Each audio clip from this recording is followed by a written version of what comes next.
আসসালামু আলাইকুম। দেখতে পাচ্ছেন পেঁপে গাছ, মানে একটি পেঁপে গাছে কিছু পেঁপে হয়েছে। এইখান থেকে পেঁপে মালিক এইখান থেকে বিক্রি করে সংসার চালায়। দেখেন আসলে পেঁপেগুলো কিন্তু এত স্বাদ, মানুষ বাজারে নিলেই সবাই কিনে ফেলায়, মানে অনেক স্বাদ পেঁপেগুলো। দেখেন গাছে কিন্তু আর কয়েকটি করে চেড়েছে। কৃষকের মুখে কিন্তু অনেক হাসি পেঁপেটি করে। সিম ক্যাত পাশে সিম ক্যাত করেছে।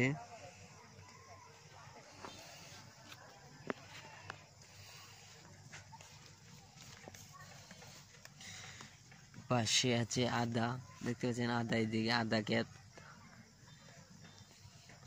সিম ক্ষেত, আদা ক্ষেত, মানে কৃষকে এদিকে মানে অনেক সুন্দর সুন্দর চাষ করেছে। এখানে মূলা বুনবে।